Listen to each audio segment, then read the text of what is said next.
Édifiez-vous davantage avec ces différentes thématiques scrutées par le révérend pasteur Zacharie Kabengele. Les 7 images de l'influence du chrétien dans le monde, le 7 fois de l'accomplissement de toutes choses, de la partie 1 à la partie 3, quel temps fait-il à l'horloge des dieux pour l'humanité?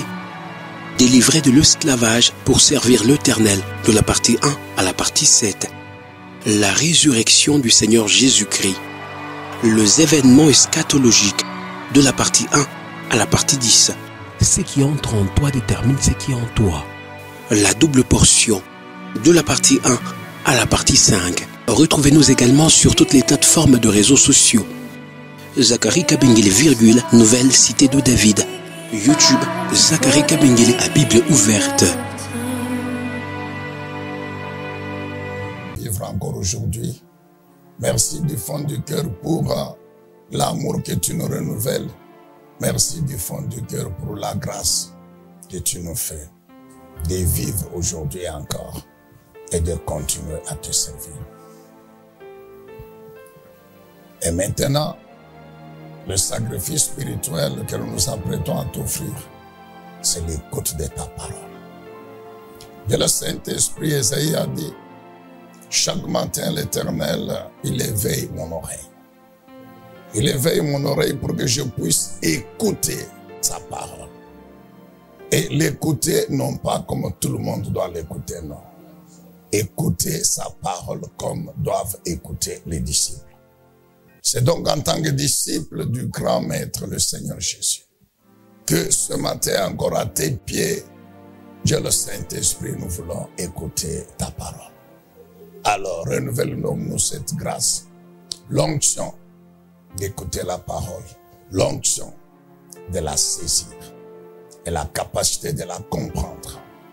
Ta parole dit, l'onction vous enseignera toutes choses. L'onction qui nous enseigne, c'est toi. Et c'est toi qui nous fais comprendre la parole selon qu'il est écrit. Le souffle du Tout-Puissant vous donnera de la compréhension. Nous te rendons donc toute la gloire. Nous te recommandons toutes choses. Au nom puissant, glorieux de Jésus-Christ, Dieu Tout-Puissant, notre Père, nous disons Amen. Nous acclamons le Seigneur Dieu Tout-Puissant. Bien-aimés peuple de Dieu, nous sommes donc dans la joie de pouvoir écouter encore une fois de plus en ce jour la parole de notre Dieu. Et nous continuons depuis, comme nous le faisons depuis quelques semaines, à écouter le Seigneur sur cette pensée importante qui s'inscrit parfaitement dans la pensée générale de l'année, c'est-à-dire une vie nouvelle avec des choses nouvelles. Nous savons que par rapport à la pensée de l'année, psaume 60, verset 14, la Bible dit, et c'est le roi David qui déclare qu'avec Dieu, nous ferons des exploits parce que lui, il écrase nos ennemis. Il y a donc dans cette pensée du roi David, dans cette déclaration du roi David, les exploits, c'est-à-dire la réussite, le succès, la prospérité, la victoire. Et il dit, c'est avec Dieu. Donc, il y a l'œuvre de la puissance du Saint-Esprit. C'est cette œuvre qui donne la réussite, le succès, la victoire, les exploits, la prospérité. Et nous avons appuyé cela par Jérémie 29, verset 11. Oui, nous le savons. C'est la volonté parfaite de notre Dieu. Dieu dit, mes projets pour vous, c'est la paix, c'est la joie, c'est le bonheur, c'est la bénédiction. Et non pas le malheur.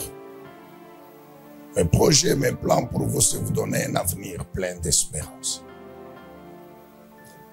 Et lorsque nous considérons ce que nous sommes, notre identité, nous qui sommes concernés par cette volonté de notre Dieu parfaite, nous sommes de nouvelles créatures. Et les nouvelles créatures vivent la vie que le bon berger leur a donnée, qui est une vie nouvelle. Nouvelle créature vivant la vie nouvelle. Et cette vie nouvelle, nous sommes en train de comprendre, elle est bénie, elle est soutenue, elle est garantie, protégée par des choses nouvelles. Et les choses nouvelles, bien-aimés dans le Seigneur, ce sont toutes ces promesses leur bénédiction. Et dans ces promesses, on trouve la réussite. Il y en a qui concernent la réussite, le succès, les exploits. Dans le contenu de ces promesses, il y a la victoire dans tous les combats. Amen, bien-aimés dans le Seigneur. Donc, une vie nouvelle, bénie, soutenue, protégée, assurée par des choses nouvelles. Alors, nous avons dit que les chrétiens véritables qui vivent la vie nouvelle que le bon berger leur a donnée en tant que brebis, disciples de Jésus-Christ, ils vivent cette vie par la parole de Dieu et le Saint-Esprit. Et dans la parole de Dieu, qui a en même temps l'alliance nouvelle éternelle, nous trouvons deux éléments importants. Il y a les lois et il y a les promesses. Et nous sommes en train de comprendre que la combinaison des deux, de ces deux choses importantes, de ces deux éléments, amène absolument la bénédiction de Dieu dans la vie de cette personne. La combinaison des lois et des promesses. Et nous sommes en train de comprendre comment combiner, comment calquer sa vie ou vivre sa vie en suivant ce schéma. Nous sommes en train de comprendre que il faut absolument passer par les lois avant d'arriver aux promesses. Il faut absolument passer par les préceptes, les commandements avant d'arriver à la bénédiction que nous cherchons. Amen, bien-aimés dans le Seigneur. Les lois, nous comprenons, nous le savons que elles tracent le chemin. Les lois tracent les voies sur lesquelles nous devons marcher. Les lois nous montrent comment nous devons faire. Les lois déterminent notre relation avec Dieu. Les lois, les commandements, les préceptes, les statuts nous montrent ce que Dieu veut que nous fassions au préalable. Et lorsque nous le faisons, absolument, nous finirons par entrer en possession de la bénédiction qui est maintenant contenue dans les promesses. C'est pourquoi nous sommes en train de comprendre que Dieu, en fait, il a pris notre bonheur, notre bénédiction. Il a caché derrière les lois. Et lorsque nous comprenons cela, comme le roi David l'a compris, nos vies ne peuvent qu'être bénies. Et cela, c'est tous les jours. Amen, bien-aimés dans le Seigneur. Le roi David, dans Psaume 37, verset 4, il dit quoi? Que fais de l'Éternel tes délices et l'Éternel va te donner ce que ton cœur désire. David ne dit pas l'Éternel commence par te donner ce que ton cœur désire et puis après tu fais de lui tes délices, tu l'aimes, non? Commence par aimer l'Éternel. Commence par manifester ton amour envers Dieu. Et Dieu, à son tour, va te donner ce que tu désires. Manifester son amour envers Dieu, c'est effectivement aimer. Jésus dit quoi? Celui qui m'aime, il aime mes lois et il les garde. C'est ce que le Seigneur Jésus dit. Si vous m'aimez, alors gardez mes commandements. C'est-à-dire, manifestez votre amour en gardant mes commandements. Et garder les commandements de Dieu, c'est faire ce que Dieu nous demande de faire. Donc Jésus dit, vous m'aimez très bien. Alors manifestez cet amour en faisant ce que je vous demande de faire. En vivant selon ma volonté. Amen, bien-aimé. Alors en ce moment-là, je vais te donner ce que tu désires. Donc c'est pourquoi David dit, dans Psaume 37, 4, que fais de l'Éternel tes délices et il va te donner ce que ton cœur désire. Et le dimanche, nous avons encore expliqué ce que c'est que faire de l'Éternel ses délices. Pourquoi? Les délices, c'est quoi? Consiste en quoi? Alors, nous vous ramenons encore dans Psaume 119. Si vous prenez le verset 16, Psaume 119, le verset 24, Psaume 119, le verset 47, Psaume 119, le verset 111, vous comprenez que les délices de l'Éternel que nous devons faire, c'est quoi? Enfin, nos délices que nous devons faire, ce sont que nous devons aimer. Les délices, c'est-à-dire ce que nous aimons le plus. Ce que nous devons aimer le plus. Ce sont les décrets. Ce sont les lois. Ce sont les préceptes. Ce sont les commandements de l'Éternel. David dit quoi? Que tes préceptes sont mon bien le plus précieux. C'est ma bénédiction la plus précieuse. C'est ce que David dit. Tes préceptes, tes lois, c'est mon bien le plus précieux. Donc, faire de l'Éternel ses délices, ça veut dire quoi? C'est aimer ses décrets, aimer ses lois, aimer ses commandements.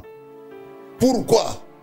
Parce que derrière les lois, David a compris que derrière les lois se trouve caché la bénédiction. Tout ce que je cherche chaque jour, tout ce dont j'ai besoin chaque jour, se trouve caché derrière les lois de l'Éternel. Amen, bien-aimés dans le Seigneur. Que Dieu soit loué, que Dieu soit béni. Et nous sommes en train de comprendre, en nous basant sur l'enseignement donné par le Seigneur Jésus-Christ lui-même, l'enseignement sur les béatitudes. Les béatitudes. Matthieu chapitre 5, le verset 3 jusqu'au verset 12. Ce sont les 8 béatitudes, ou bien les 8 attitudes ou vertus que nous devons développer. Vous comprenez? Ou bien les 8 voies du bonheur. Les 8 voies du bonheur. Les 8 chemins du bonheur. C'est pourquoi, globalement, on décrit les béatitudes comme étant, donc, les béatitudes décrivent, comme décrivant le chemin du bonheur. Vous comprenez? Décrivent le chemin du bonheur. C'est-à-dire montrent le chemin sur lequel il faut marcher, il faut suivre, car c'est sur ce chemin-là, et non ailleurs, que se trouve le bonheur, que se trouve la bénédiction. Amen et bien-aimés dans le Seigneur.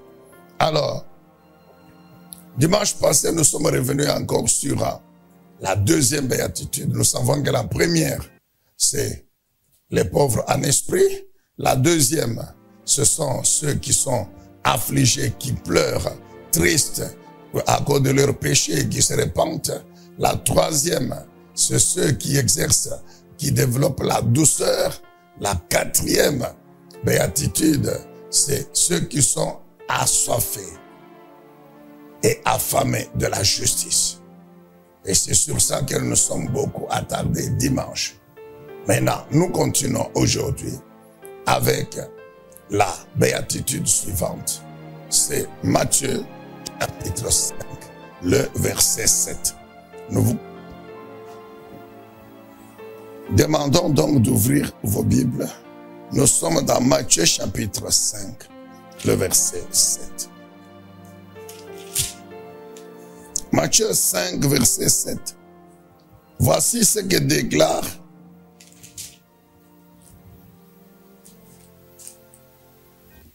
Non, nous sommes dans Matthieu 5, verset 8, s'il vous plaît.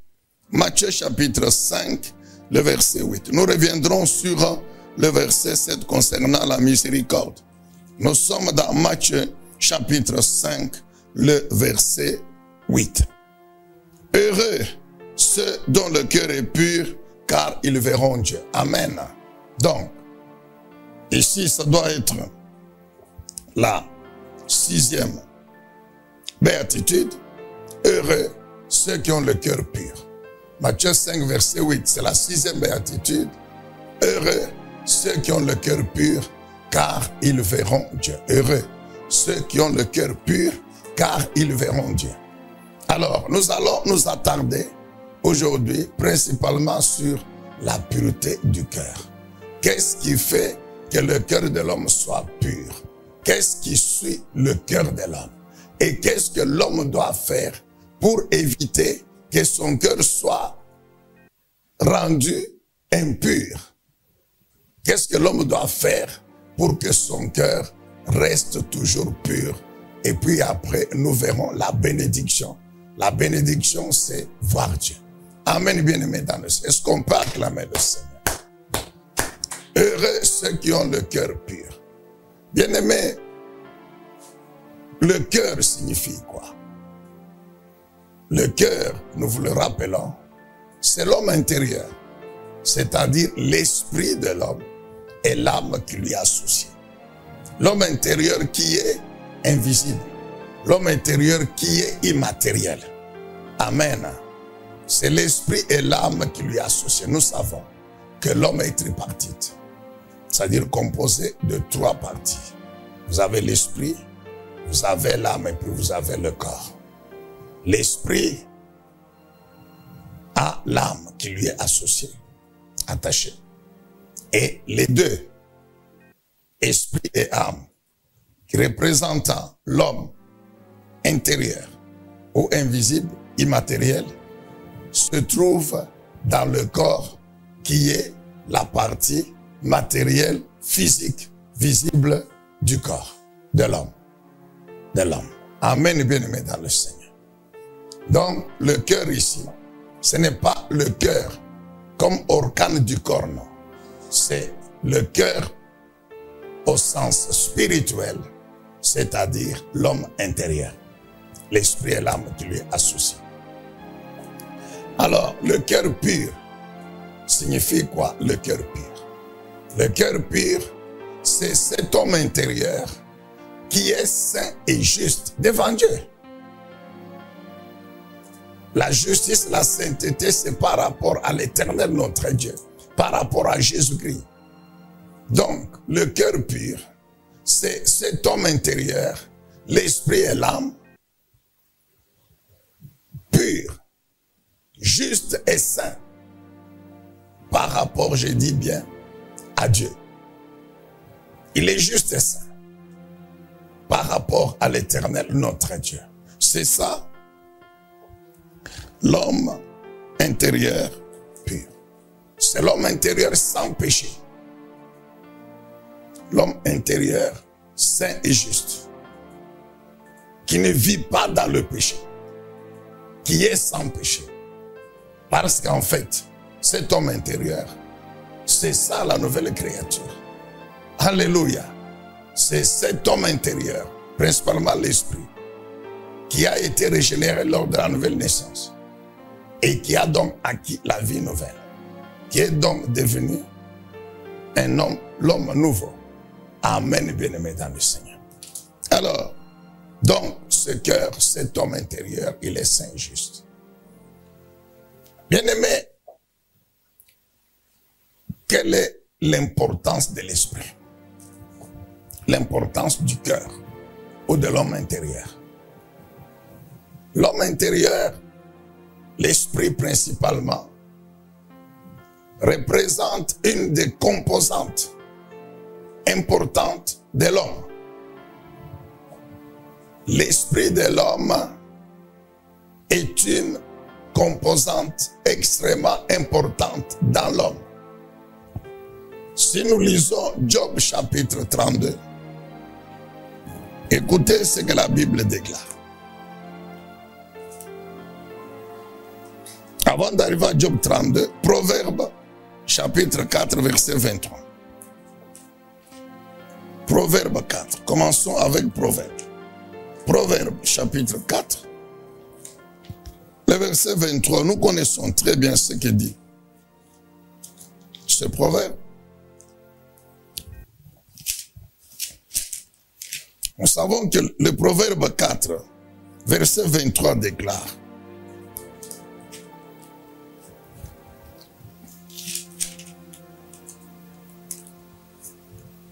nous lisons la version, la Bible du Semeur. Proverbe 4, 23. Par-dessus tout, veille soigneusement sur ton cœur. Veille soigneusement sur ton cœur, car il est à la source de tout ce qui fait ta vie. Veille soigneusement sur ton cœur, car ton cœur est à la source de tout ce qui fait ta vie. En d'autres termes, veille soigneusement sur ton esprit, car ton esprit est à la source de tout ce qui fait ta vie, c'est-à-dire la vie de tout ton être entier, du même esprit, de l'âme et du corps. Veille sur ton esprit. C'est ça, c'est que la parole de Dieu nous exhorte ce matin. Pourquoi? Parce que l'esprit a la source. L'esprit est important. Parce qu'il est à la source de tout ce qui fait la vie de l'homme. L'esprit représente l'homme véritable. Pourquoi nous le savons? Parce que le corps physique, on le veuille ou non, Dieu l'a tiré de la poussière et il rentrait à la poussière. Mais l'esprit est venu directement de lui, Dieu. Et c'est ça en fait qui nous fait ressembler à Dieu. Amen, bien-aimés dans le Seigneur. Quand nous lisons le Job, chapitre 32, le verset 8. Job 32, verset 8. La Bible insiste encore sur l'importance de l'esprit dans l'être humain. Job 32, verset 8. La Bible dit ceci: mais en réalité, en l'homme c'est l'esprit, l'inspiration du Tout-Puissant qui lui donne l'intelligence. Mais en réalité, dans l'homme c'est l'esprit, l'inspiration du Tout-Puissant qui lui donne l'intelligence. Toujours dans Job 32, si nous lisons le verset 18, la Bible dit: car je suis plein de mots à dire et mon esprit me presse de parler. Lorsqu'on prend les deux versets, Job 32, 8 et 18, dans le verset 8, il est question de l'esprit. Et là, dans Semeur, l'esprit est marqué avec majuscule. Or, nous savons quand, dans la Bible, l'esprit, est en majuscule, il s'agit de l'esprit de Dieu, du Saint-Esprit. C'est pour faire la différence avec l'esprit de l'homme qui est repris en minuscule. Donc, par rapport à cette version de Semeur, l'esprit peut être interprété soit comme le Saint-Esprit, soit comme l'esprit de l'homme. Mais quand nous prenons le verset 18, nous comprenons qu'il est question de l'esprit de l'homme. Mais pourquoi on a mis ici directement le Saint-Esprit? Parce que l'esprit de l'homme a besoin de l'esprit de Dieu. Nous l'avons déjà compris. Pour vivre, pour recevoir la vie de Dieu, qui vient de la parole, l'esprit de l'homme a besoin du Saint-Esprit, qui lui enseigne cette parole, qui lui révèle cette parole, qui lui inspire cette parole, qui lui donne la capacité de conformer sa vie à cette parole, ou de mettre en pratique cette parole. C'est pourquoi, directement, on a mis le Saint-Esprit. Mais il faut voir qu'en dessous, il y a l'esprit de l'homme qui est caché. Lorsque nous prenons la Bible anglaise, la version Amplified Bible, toujours le chapitre 32, Job 32, verset 8, voici ce qui est écrit dans la Bible anglaise, la version Amplified. But there is a vital force and a spirit of intelligence in men, and the breath of the Almighty gives them understanding. Amen. Traduction, mais il y a une force vitale et un esprit d'intelligence dans l'homme.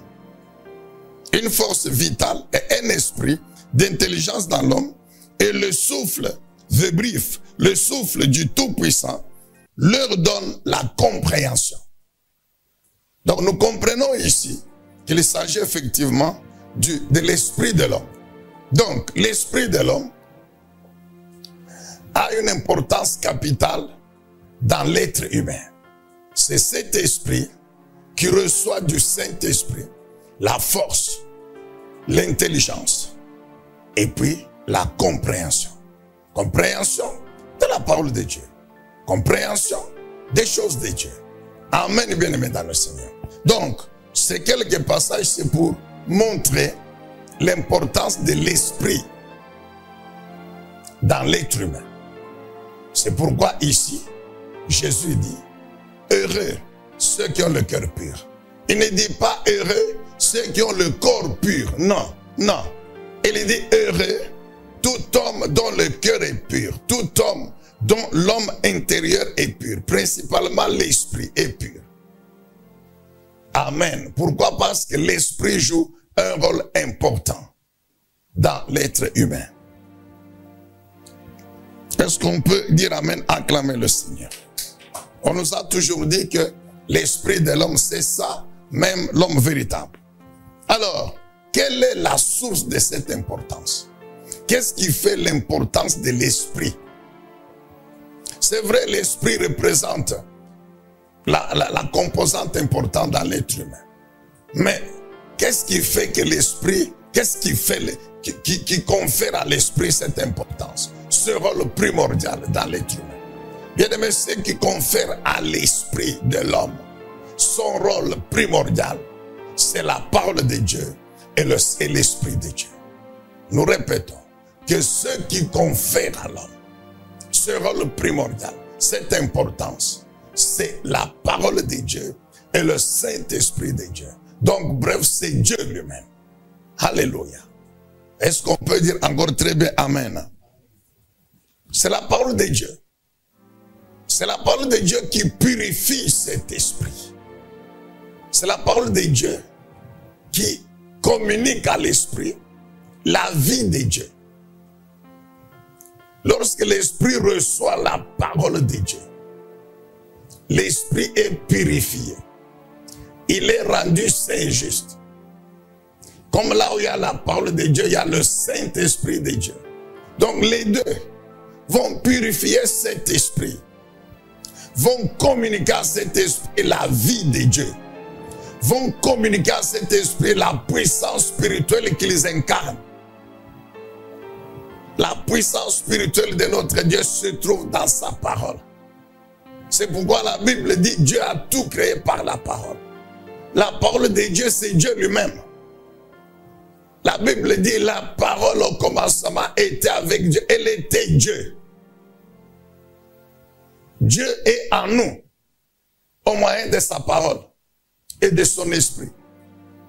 Donc, lorsque l'esprit de l'homme a en lui la parole de Dieu et le Saint-Esprit de Dieu, cet esprit est puissant spirituellement. Il est puissant, il a la puissance spirituelle qu'il faut. Et ce sont ces deux qui lui communiquent son importance. C'est pourquoi les hommes incrédules, les païens, les incroyants, leur esprit n'a aucune force, n'a aucune puissance. Leur esprit ne joue aucun rôle dans leur corps. Au contraire,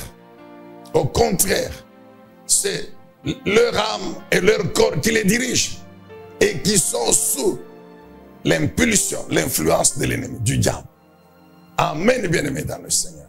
Donc, si nous voulons que notre esprit, qui est la composante principale, importante, joue son rôle primordial dans notre vie, dans notre être.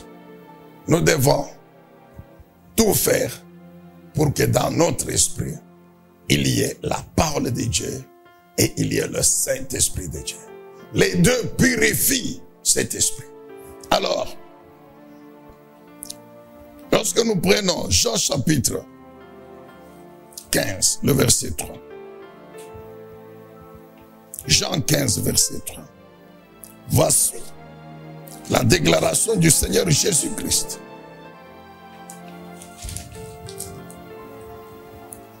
Jean 15, verset 3. Jésus, on peut commencer par le verset 1er. Jean 15, 1. Moi, je suis le vrai plante de la vigne. Et mon Père est le vigneron. Ou bien le vrai cep dans d'autres versions. Tous les sarments, c'est-à-dire toutes les branches, à moi, qui ne portent pas de fruits, mon Père les coupe. Et tous ceux qui portent le fruit, il les purifie afin qu'ils produisent un fruit encore plus abondant. Amen. Il les purifie. Comment? Vous aussi, vous avez déjà été purifiés grâce à la parole que je vous ai enseignée. Donc le Seigneur Jésus révèle ici que sa parole, qui est la parole de Dieu, purifie l'esprit, purifie l'homme intérieur, principalement l'esprit. Et quand cet esprit est purifié, il peut maintenant produire du fruit. C'est-à-dire, il peut maintenant vivre la vie de Dieu, développer les vertus spirituelles qui constituent le fruit de l'esprit. Cela sous la puissance du Saint-Esprit. Alors, quand nous rentrons un peu en arrière, dans Ézéchiel chapitre 36, le verset 25 et la suite, nous comprenons donc que le rôle que joue la parole de Dieu et le Saint-Esprit dans l'importance de l'esprit et dans sa purification. Ézéchiel chapitre 36. Est-ce qu'on peut dire amen, acclamer encore le Seigneur? Ézéchiel 36. Écoutons encore, bien-aimés, ce que déclare la parole du Seigneur. Nous sommes en train de parler sur l'esprit de l'homme, sur son importance, sur ce qui lui donne cette importance dans l'être humain. Ézéchiel 36, le verset 25.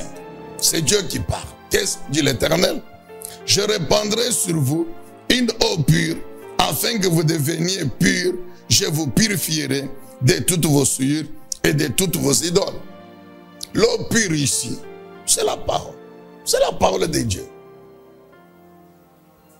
Et quand Dieu dit je répandrai l'eau pure sur vous, c'est-à-dire je vais proclamer sur vous ma parole, et votre esprit, qui est le destinataire de cette parole, sera purifié. C'est-à-dire dans votre esprit, tout ce qui est contraire aux exigences de ma justice, de ma sainteté, sera enlevé. Tout ce qui est contraire à ma volonté, à ce que je veux que votre esprit soit, sera enlevé par ma parole. Amen, bien-aimés dans le Seigneur.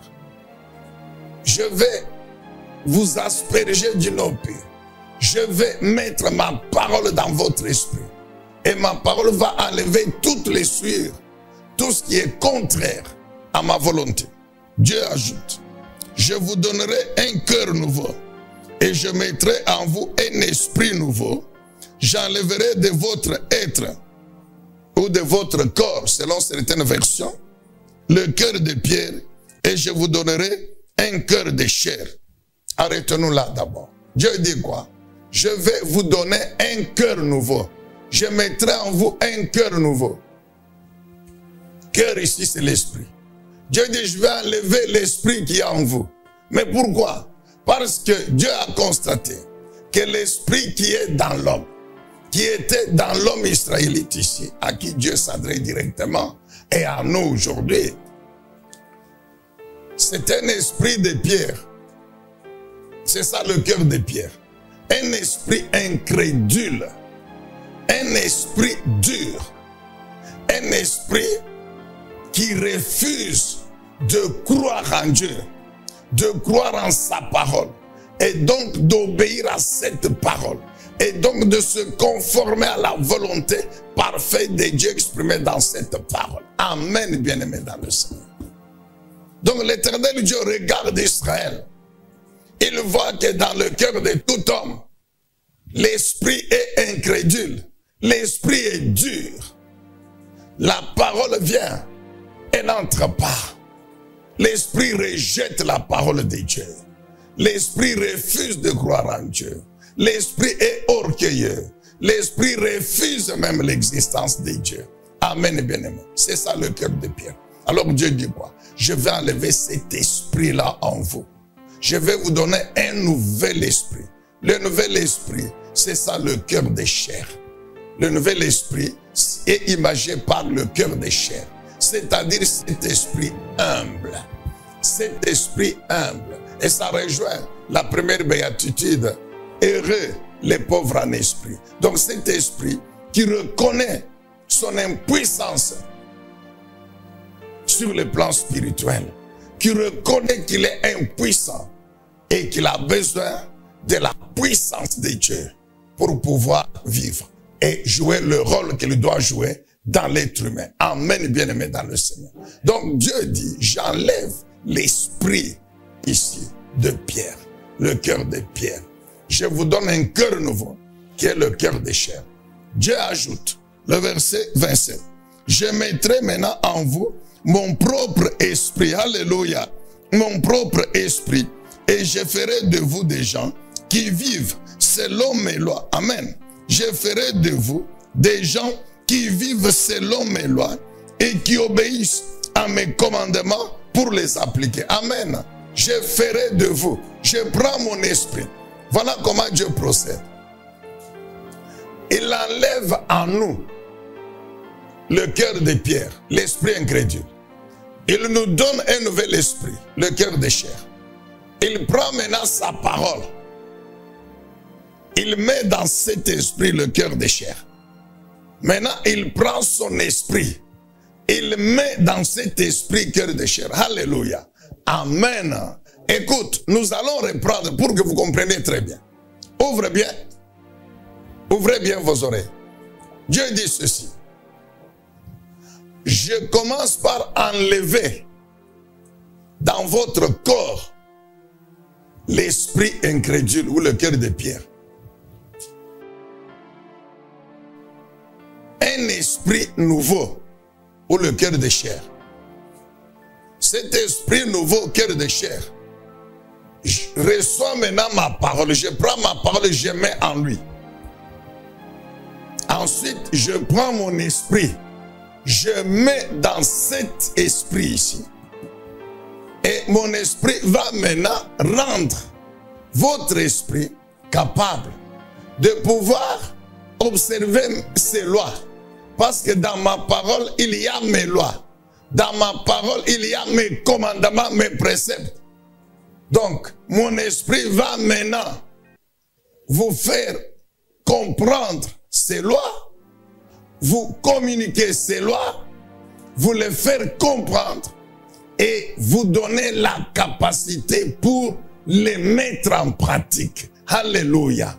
Amen, bien-aimés dans le Seigneur. C'est ce que Dieu dit quoi? Je mettrai mon esprit en vous et je ferai de vous des gens qui vivent selon mes lois. Vous comprenez? Donc, mon esprit vous rendra capable de vivre selon mes lois. Mon esprit vous rendra capable d'obéir à mes commandements en les pratiquant. Alléluia. Amen. Donc, nous comprenons que c'est la parole de Dieu qui comprend principalement les lois. Voyez ici, Dieu ne parle pas des promesses. Hein. Dieu ne parle pas du foufou, il ne parle pas de la victoire, il ne parle pas des enfants, des femmes, des hommes, du mariage, de l'argent. Non, non, Dieu ne parle pas encore ici. Dieu parle d'abord de ses lois. Amen. Est-ce que Dieu est contre la bénédiction là? Matérielle et financière? Non. Mais Dieu sait que ce n'est pas ça qui est important. Ce qui est important, ce sont mes lois, mes commandements. lorsque maintenant l'homme met en pratique ses lois, ses commandements, automatiquement, il possédera la promesse. Il possédera la bénédiction. Amen. Que Dieu soit loué, que Dieu soit béni. Alléluia. Maintenant, Jésus dit, heureux ceux qui ont le cœur pur, car ils verront Dieu. Nous avons compris qu'est-ce qui fait, ce que c'est que le cœur, pourquoi le cœur est important et qu'est-ce qui purifie le cœur. Maintenant, l'inverse. Qu'est-ce qui rend le cœur impur? Qu'est-ce qui rend l'esprit de l'homme impur? Qu'est-ce qui souille l'esprit de l'homme? En d'autres termes, qu'est-ce qui souille l'esprit de l'homme? Qui l'empêche d'être pur. Et donc, qui l'empêche de voir Dieu. Bien aimé, là où il y a le cœur pur, il y a Dieu. C'est ce que Jésus veut dire. En d'autres, et inversement, là où il y a le cœur impur, il n'y a pas Dieu. Il n'y a pas Dieu. Amen. Ok. Qu'est-ce qui rend le cœur impur? Qu'est-ce qui suit l'esprit de l'homme? Matthieu, disons plutôt Marc, chapitre 7, 15 à 23. Notez ce passage, c'est très important. Dis d'abord amen, acclamez un peu le Seigneur. Alléluia. Bien-aimé, tu veux voir Dieu tous les jours dans ta vie, sur cette terre, avant de le voir éternellement au ciel. Fais tout chaque jour pour que ton cœur soit pur. C'est-à-dire ton homme intérieur, principalement ton esprit, soit pur. Et il est purifié par quoi? Par la parole de Dieu. Alors, maintenant fais attention. Car il y a des choses, tous les jours aussi, qui sont là. La parole de Dieu est là tous les jours. Mais l'ennemi est aussi là avec ces choses pour empêcher au cœur d'être pur, pour le rendre impur. Alors, voici l'enseignement que le Seigneur Jésus donne sur ce qui suit l'esprit de l'homme. Nous prenons Marc, mais on peut lire aussi dans Matthieu, chapitre 15. Alors ici, nous sommes dans Marc, chapitre 7. Nous lisons à partir du 14e verset, 14 à 23. Marc 7, 14. Puis Jésus appela de nouveau la foule et lui dit, écoutez-moi tous et comprenez-moi très bien.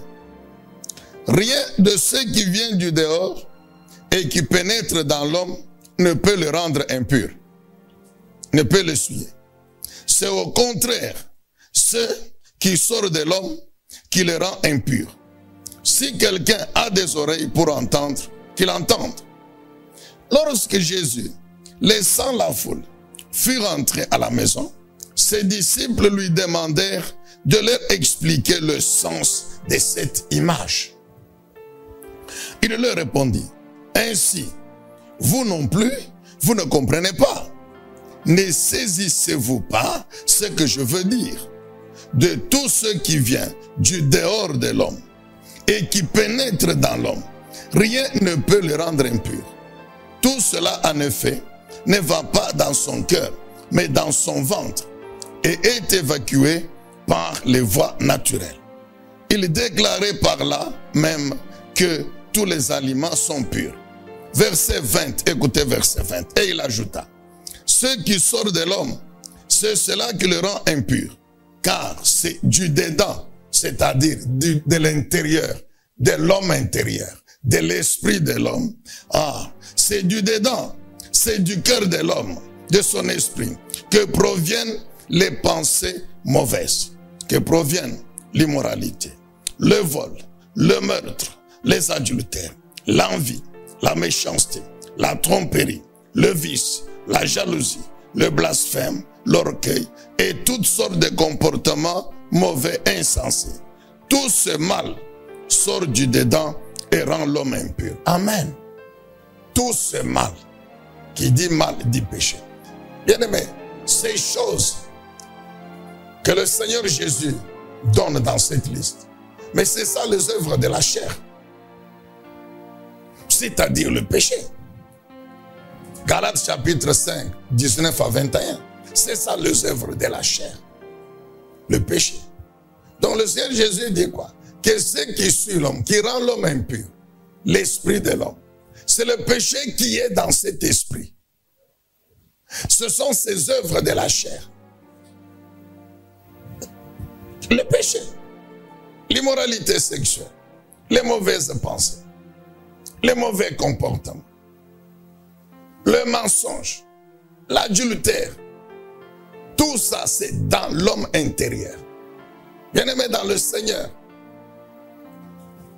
laisse-moi vous ramener un peu en arrière. Matthieu chapitre 5. Quand vous allez dans Matthieu chapitre 5, après les béatitudes, le Seigneur continue cet enseignement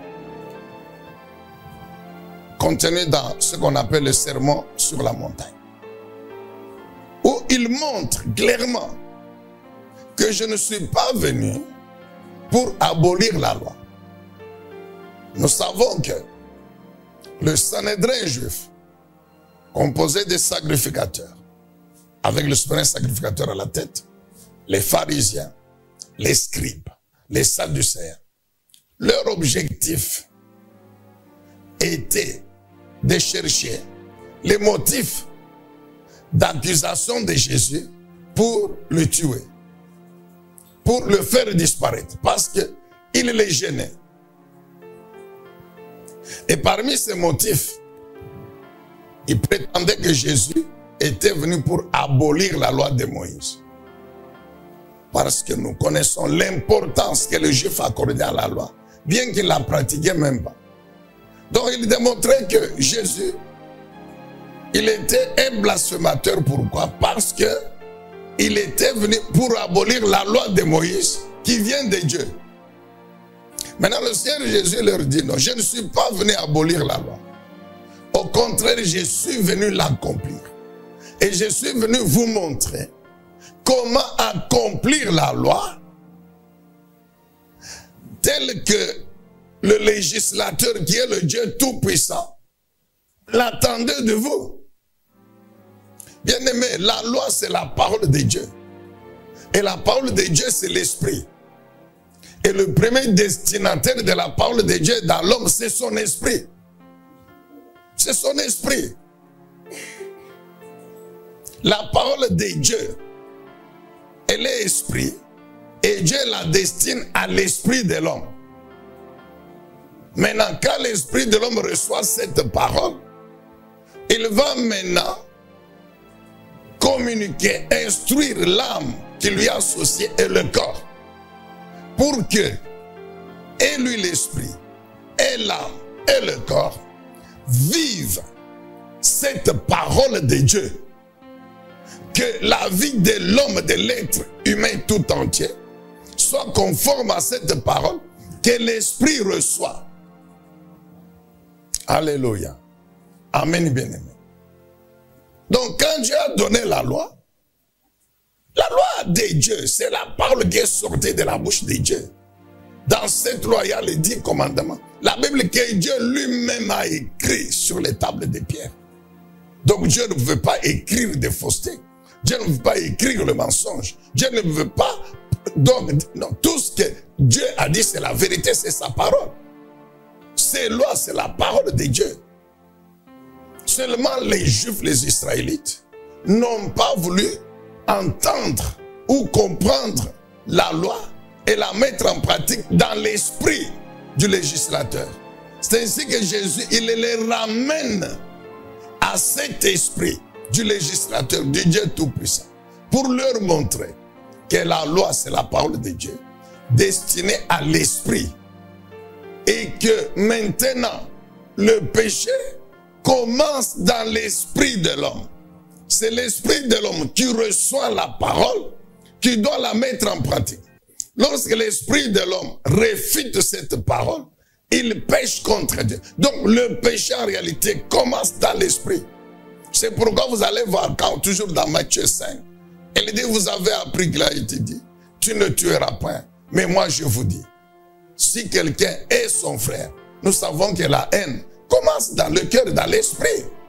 La haine c'est quelque chose d'immatériel. On ne peut pas saisir la haine comme ça, avec les mains. Non. Elle dit, vous avez appris qu'il a été dit, tu ne commettras pas l'adultère. Mais moi, je vous dis, toute convoitise. Mais la convoitise, c'est dans l'esprit de l'homme, dans l'homme intérieur. On ne peut pas toucher la convoitise. Amen, bien-aimé dans le Seigneur. Bien-aimé, le péché commence dans l'homme intérieur. De même que la vie, ou la pratique de la parole de Dieu, commence dans l'homme intérieur et se transmet à l'homme extérieur. De même, le péché commence dans l'homme intérieur. Lorsque dans l'esprit, l'âme, je convoite quelque chose, je désire une femme, ou je désire un homme, dans mon esprit, automatiquement mon corps, mon âme et mon corps recevront cette instruction. Les sentiments vont naître dans le corps. Et le corps va consommer le péché d'adultère. Mais si dans mon esprit, je refuse, mon corps ne commettra jamais l'adultère. Amen, bien-aimé dans le Seigneur. Est-ce que vous pouvez dire Amen très bien, acclamer le Seigneur? Le Seigneur Jésus dit quoi? C'est le péché qui suit l'homme intérieur, qui suit l'esprit. Le péché. Les mauvaises pensées, c'est dans l'homme intérieur. Maintenant, lorsque l'homme a les mauvaises pensées, il va extérioriser cela par un comportement de son corps. Lorsque je consomme le mensonge dans mon esprit, dans mon homme intérieur, ma bouche de mon corps va s'ouvrir pour proclamer ce mensonge. Lorsque je convoite une femme ou un homme dans mon esprit, mon âme, mon corps va maintenant extérioriser cela. C'est mon corps qui va commettre l'adultère. Mais c'est sur instruction de mon esprit. Lorsque je manifeste la soif de boire toute boisson alcoolisée, le vin, le whisky, la bière, etc.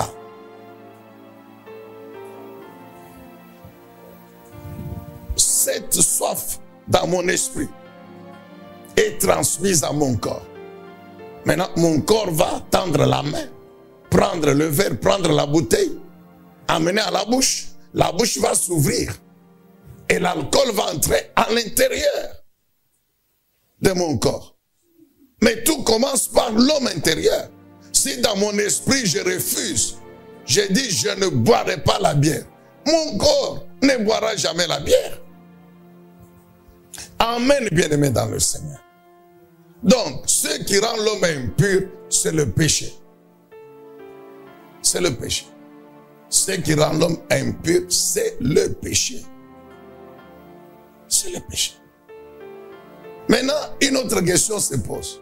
Comment ces choses qui représentent le péché sont arrivées dans l'homme intérieur? Comment? Alléluia. Voici l'autre question, petite mais importante. Comment ces choses qui suivent l'homme intérieur, ils sont arrivés? Par quelle voie? Par quel moyen? Parce que pour que le péché se trouve dans mon esprit, mais il faut qu'il y entre. Pour que la convoitise arrive dans mon esprit, il faut qu'il y entre, Pour que le péché arrive dans mon esprit, le péché doit entrer par une voie. Alors, il y a trois principales voies. Bien-aimés, nous vous rappelons ce principe qui est simple mais important. Quel est ce principe? Tout ce qui entre en toi, tout ce que tu fais entrer en toi, toi là c'est ton esprit, détermine ce qui existe en toi. Alléluia. Tout ce qui entre en toi, tout ce que tu fais entrer en toi, détermine ce qui existe en toi. Toi là, c'est ton homme intérieur, principalement ton esprit. Tout ce qui entre en toi détermine ce qui existe en toi. Amen. Maintenant, quelles sont les voies? Je crois qu'aujourd'hui nous allons terminer par là. Quelles sont les voies qui amène le péché dans notre homme intérieur. Ou par quelle voie, par quel moyen, quel chemin le péché arrive dans notre homme intérieur pour le tuer. Il y a les yeux, il y a les oreilles, il y a le diable. J'ai dit bien qu'il y a les yeux, il y a les oreilles et il y a le diable. Bien-aimés, nous savons que les yeux appartiennent au corps. Tout ce que les yeux voient, ils le transmettent sous forme d'image dans l'homme intérieur. Et ces images sont calquées. Tu n'as qu'à ouvrir bien tes oreilles. Tu es en train de me voir. Très bien. Ferme tes yeux. Tu es en train d'ouvrir tes yeux, s'il vous plaît. Et tu es en train de me voir. Très bien.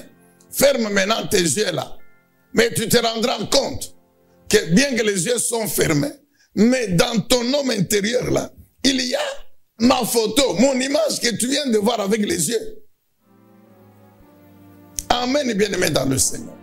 Tout ce que nos yeux voient, nos yeux les transmettent sous forme d'images qui sont imprimées sur notre homme intérieur, sur notre esprit, notre âme.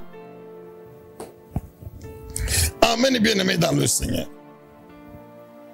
Tout ce que nous voyons en marchant sur la route, dans tous les milieux où nous sommes, tout ce que nous voyons est imprimé sous forme d'image. Tout ce que nous voyons à la télévision est imprimé sous forme d'image. Deuxième voie, les oreilles. Tout ce que nos oreilles entendent, les mauvaises conversations, les mauvaises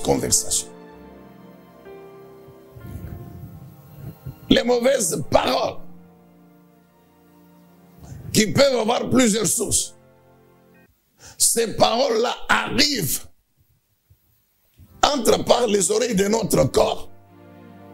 Mais le destinataire, c'est l'esprit qui est dans le corps. Nous avons toujours dit que Dieu a mis l'esprit dans le corps pour que l'esprit s'appuie, se serve des organes du corps pour pouvoir vivre et accomplir son rôle, sa mission sur la terre. Est-ce que vous comprenez cela? Alors, puisque ton esprit doit s'appuyer sur les organes du corps, donc tu dois, par ton esprit, discipliner les organes de ton corps. Les mauvaises conversations sont des paroles que nous entendons, qui entrent par les oreilles, mais qui sont calquées sur l'homme intérieur. Les paroles qui viennent du diable, le diable parle de plusieurs manières. Rappelons-nous l'histoire d'Ève. Comment Ève est arrivée au péché? Elle a entendu les paroles qui sont sorties de la bouche du diable incarné dans le serpent. Des paroles qui étaient le mensonge. Mais elle a cru à ces paroles. Elle a cru à ces paroles. Et maintenant, après avoir cru aux paroles mensongères du diable, son esprit a commandé à son corps de prendre le fruit interdit et de le manger. Est-ce que vous comprenez ça? C'est le corps qui prend le fruit, qui mange. C'est dans la bouche qu'elle sent que le fruit est bon. Mais le corps est en train de consommer le péché, de faire ce que l'esprit Dieu a interdit à l'esprit, car la parole de Dieu c'est l'esprit. Et maintenant la conséquence c'est quoi? C'est que et l'esprit et le corps tous subissent la punition de Dieu. Alléluia, amen. Donc, et puis après il y a le diable. Donc il y a les yeux, il y a les oreilles, il y a le diable. Les trois voies par lesquelles le péché entre dans l'homme.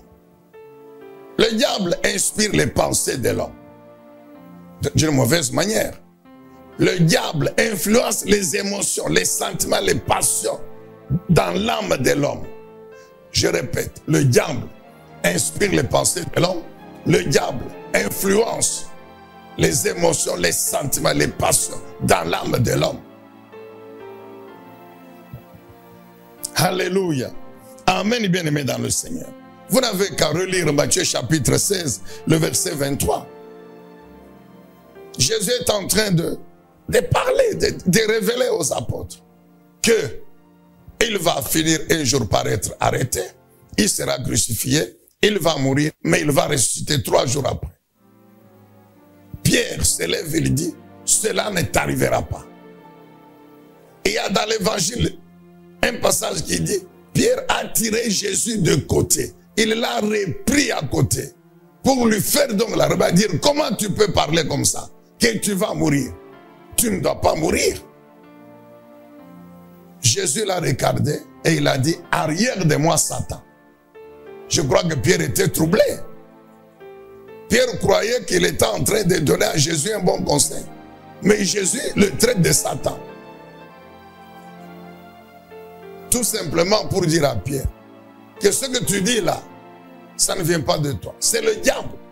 Donc le diable a Pierre cette pensée-là.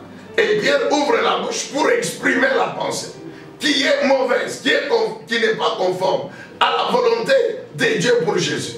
Amen, bien-aimés dans le Seigneur. Alors, comment faire? Comment faire? Et je crois que jeudi prochain, nous reprendrons par là. Comment éviter que ces mauvaises choses, cette mauvaise influence, comment éviter cette mauvaise influence et garder son cœur pur? Il y a 3 choses. Premièrement, il faut discipliner les yeux et les oreilles. Deuxièmement, il faut résister au diable. Troisièmement, avoir faim et soif de la parole de Dieu. Nous reprenons en disant ceci. Comment éviter la mauvaise influence sur notre esprit, notre homme intérieur? Comment éviter cela? 3 choses importantes. Premièrement, il faut discipliner les yeux, discipliner les oreilles, résister au diable. Ce sont les 3 voies par lesquelles les mauvaises choses entrent en nous. Et enfin, il faut avoir faim et soif de la parole de Dieu. Car la parole de Dieu, c'est la vérité. Nous verrons que la parole de Dieu, c'est un feu qui consume tout ce qu'il y a comme souillure qui peut être dans notre homme intérieur. La parole de Dieu, c'est un marteau, comme Dieu dit à Jérémie, qui a la puissance de détruire toute résistance du diable et de ses puissances en nous. Amen, bien-aimés dans le Seigneur. Le Seigneur Jésus dit quoi? Ils sont bénis, ceux qui ont le cœur pur. Pourquoi? Parce qu'ils me verront, moi, Dieu, dans leur vie. Donc, tu veux voir Dieu tous les jours sur cette terre, avant de le voir éternellement au ciel. Garde ton cœur pur. Le cœur, c'est ton homme intérieur, principalement ton esprit. Que Dieu soit loué, que Dieu soit béni, que Dieu te fasse grâce, mon bien-aimé. Toi qui as écouté encore cette parole, la parole de Dieu a la puissance de créer. La parole de Dieu incarne la puissance de Dieu qui crée de nouvelles choses. Qu'il en soit ainsi dans ta vie aujourd'hui encore. Que la puissance de la parole que tu viens d'écouter et que tu vas mettre en pratique t'amène à posséder tout ce que l'Éternel a disposé pour toi comme bénédiction. Que l'Éternel te renouvelle sa grâce. Une journée bénie, puissamment bénie, glorieusement bénie, abondamment bénie, par la puissance de la grâce de notre Dieu. Nous les déclarons. Ton nom puissant, glorieux de Jésus-Christ. Dieu tout-puissant, notre Père. Amen. Édifiez-vous davantage avec ces différentes thématiques scrutées par le révérend pasteur Zacharie Tabengele. Les 7 images de l'influence du chrétien dans le monde, le 7 fois de l'accomplissement de toutes choses, de la partie 1 à la partie 3, quel temps fait-il à l'horloge des dieux pour l'humanité? Délivré de l'esclavage pour servir l'Éternel, de la partie 1 à la partie 7. La résurrection du Seigneur Jésus-Christ. les événements eschatologiques de la partie 1 à la partie 10. Ce qui entre en toi détermine ce qui est en toi. La double portion de la partie 1 à la partie 5. Retrouvez-nous également sur toutes les plateformes de réseaux sociaux. Zachary Kabengele, Nouvelle Cité de David. YouTube, Zachary Kabengele à Bible ouverte.